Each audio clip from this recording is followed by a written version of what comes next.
pada hari ini di mata kuliah rekayasa perangkat lunak. Saya sendiri Iputu Chandrawiguna dari kelas CA215 dengan NIM 2100570 dari Prodi Bisnis Digital. Saya sendiri membuat rancangan aplikasi yang bertemakan inventory yang berjudul Barcode and Scan.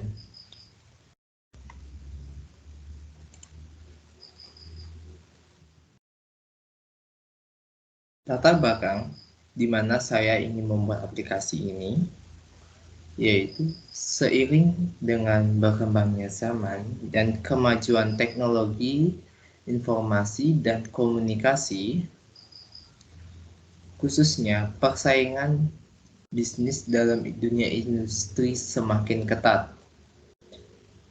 Perkembangan teknologi informasi saat ini sangatlah cepat dan memiliki kemajuannya di zaman yang semakin canggih ini.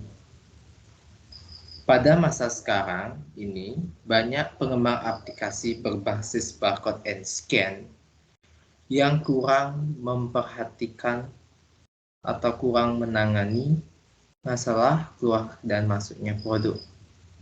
Oleh karena itu, diperlukan suatu alat bantu yang bisa digunakan untuk menangani proses dan keluar masuknya produk yang ada di suatu toko ataupun perusahaan. Aplikasi barcode ini dibuat untuk memudahkan perusahaan dalam melakukan pengecekan terhadap produk yang keluar maupun masuk. Aplikasi ini memiliki fitur untuk mengetahui informasi terkait dengan stok yang barang yang khususnya masih tersedia. Adapun masalah dalam hal ini, yaitu rumusan masalahnya, aplikasi barcode and scan ini dibutuhkan agar toko bisa menangani dalam proses khususnya keluar masuknya produk di dalam toko, di mana toko dapat mengetahui produk apa saja yang dipesan oleh pelanggan dan tidak terjadinya kesalahan dalam produk yang akan keluar dari toko. Maksud dan tujuan ini adalah implementasi dari barcode and scan agar mudah digunakan nantinya oleh pemilik toko dalam mengetahui barang yang keluar dan masuknya produk. Metodologi penulisan. Dari metodologi yang saya gunakan, metodologi penulisan yang tepat untuk masalah ini adalah metode waterfall yang meliputi sistem engineering, analisis, desain, coding dan testing, implementasi, serta pemeliharaan. Sistem engineering merupakan proses pembandingan antara sistem lama dan sistem yang sedang berjalan dan studi kelayaan dalam sistem yang baru dengan aspek physics. Analisis merupakan memperolehkan kebutuhan sistem pengguna, sistem user, serta pilihan solusi jenis sistem informasi. Sedangkan desain mengubah kebutuhan-kebutuhan terhadap sistem engineering dan analisis menjadi suatu interpretasi dalam bentuk software. Coding dan testing. Coding mengubah desain menjadi bahasa yang mudah dimengerti oleh komputer. Sedangkan testing merupakan tahapan pengujian kesalahan program sendiri. Implementasi menguji software, di mana kita akan menguji coba software tersebut. Sedang pemeliharaan, yaitu pengembangan terhadap suatu software nantinya.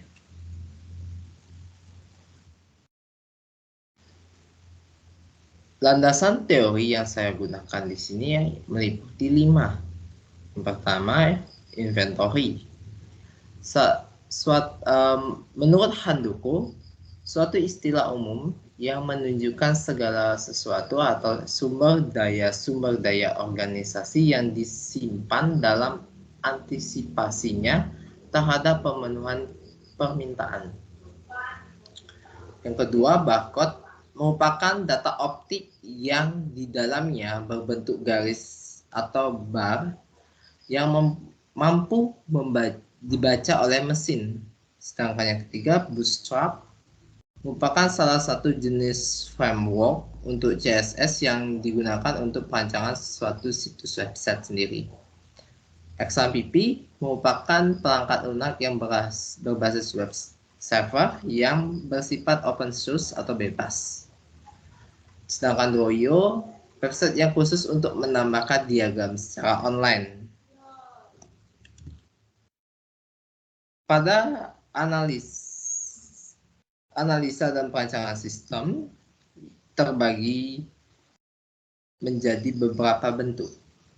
Salah satunya analisa kebutuhan pengguna, di mana proses penggunaan aplikasi oleh pengguna yang akan dijalankan oleh sistem saat setelah dioperasikan. Adapun 3 aktor yang saya gunakan dalam aplikasi inventory ini. Yang pertama admin, sistem, dan pelanggan. Admin sendiri akan memanggil aplikasi. Yang kedua, melakukan login. Ketiga, membuat akun. Keempat, memverifikasi data pengguna. Kelima, membuat kode barcode atau QR. Dan keenam, menempel kode barcode pada produk. Ketujuh, memindai stok menggunakan kode QR, dan yang ke-8 menginput data produk, dan yang ke-9 mengirim produk. Sedangkan dalam sistem sendiri, yaitu menampilkan tampilan aplikasi, menyimpan data akun, menyimpan data QR, menyimpan dan memindai QR, yang kelima memberikan data keluar masuk produk, keenam memberikan data pengiriman produk. Sedangkan di pelanggan sendiri, yang pertama memanggil aplikasi, kedua melakukan login, ketiga melakukan registrasi jika belum mempunyai akun, keempat pengguna dapat membuat barcode QR, yang kelima pengguna dapat mengetahui keluar dan masuknya produk, yang keenam memberikan data produk yang sudah dikirim. Pada analisis kedua, kebutuhan sistem, di sini ada beberapa yang diperlukan. Yang pertama, satu unit handphone atau laptop ataupun PC. Yang kedua, satu unit OS. Yang ketiga, satu aplikasi browser. Keempat, satu unit DBMS, XAMPP, app, dan server. Dan satu unit aplikasi text editor seperti Dreamweaver, Sublime, dan Notepad. Sedangkan yang ketiga, analisis pieces. Analisis pieces di sini, di mana saya akan membandingkan sistem yang sedang berjalan dan sistem yang diusulkan. Pada tahapan kinerja pertama, pada sistem yang sedang berjalan saat ini, selain itu sistem hanya menampilkan kualitas produk dan harga dari produk tersebut. Bukan hanya itu, aplikasi saat ini tidak dapat membuat kode barcode yang ingin dibuat, namun bisa men-scan saja. Sistem yang saya usulkan pada aplikasi yang diusulkan, selain itu sistem yang akan diusulkan ini dapat menampilkan riwayat produk yang pernah di-scan. Bukan hanya itu, aplikasi ini dapat mendata riwayat pembeli yang membeli produk sebelumnya. Selain itu, aplikasi ini dapat membuat barcode sesuai dengan keinginan pengguna. Pada analisis kedua, di informasi, sistem informasi yang diperoleh dari sistem yang berjalan saat ini masih belum mencapai terintegrasi dan masih hanya disimpan dalam satu perangkat saja dan tidak terhubung dengan perangkat lain. Selain itu, untuk mencetak hasil laporan penjualan keluar masuk hanya diketahui pada saat membuka Microsoft Excel. Sedangkan pada sistem yang diusulkan, informasi yang didapatkan dari pengusulan sistem yang sekarang saat ini, yaitu dari barcode dapat dilihat di segala perangkat. Selain itu, untuk mencetak hasil laporan keluar masuk serta penjualan dapat dilakukan bukan hanya melalui Microsoft Excel. Sedangkan dari segi ekonomisnya, nilai ekonomis dalam sistem ini yang lama, yang sedang berjalan, yaitu dinilai tidak memerlukan biaya karena masih bersifat konvensional. Sedangkan di sisi ekonomi, sistem yang diusulkan perlu menggunakan aplikasi penyewa atau harus menyewa jaringan, yaitu jaringan internet khususnya.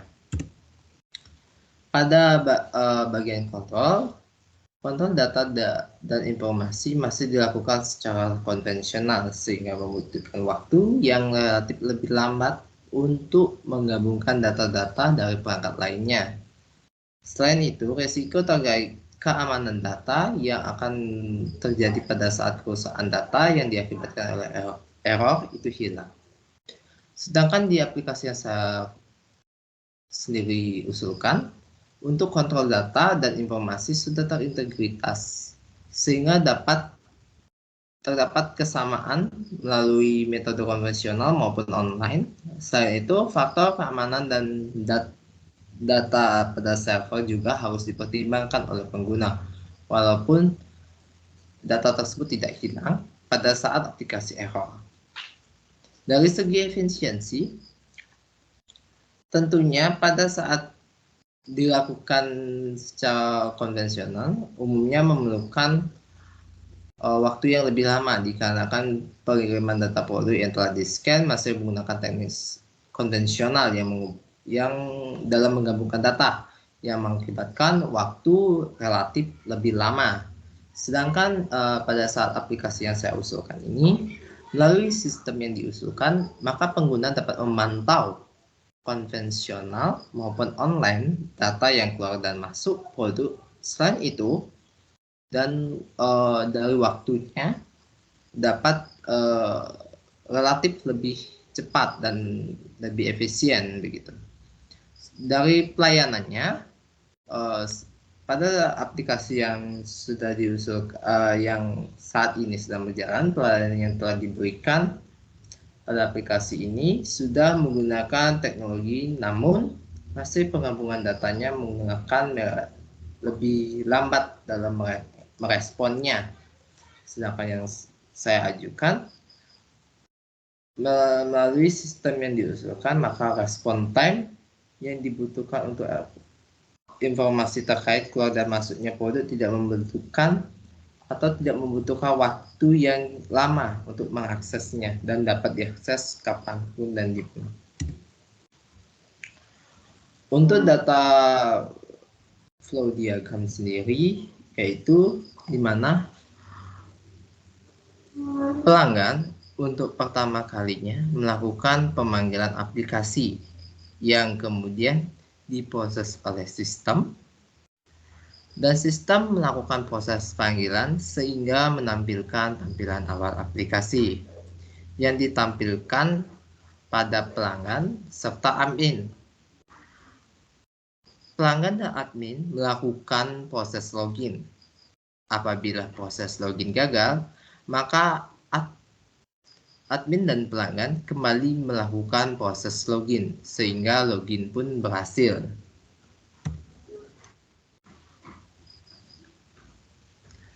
Pelanggan dan admin membuat akun yang kemudian disimpan oleh sistem yang selanjutnya akan diverifikasi oleh sistem. Setelah diverifikasi, data akun berhasil, maka aplikasi akan memunculkan tampilan awal.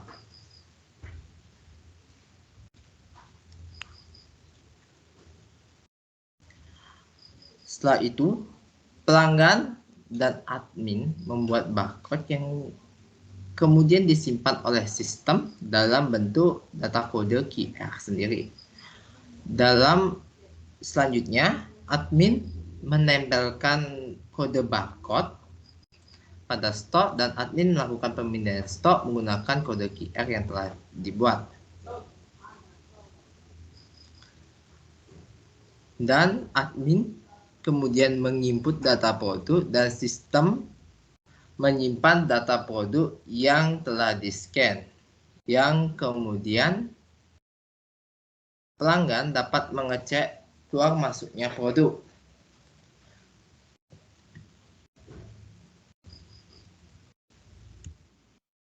Selanjutnya, pelanggan menerima produk yang kemudian diproses oleh sistem dengan memberikan data keluar masuk produk yang diberikan kepada admin. Admin menerima data produk yang keluar masuk, kemudian menginputkan data produk yang keluar masuk dan memberikan data pengiriman produk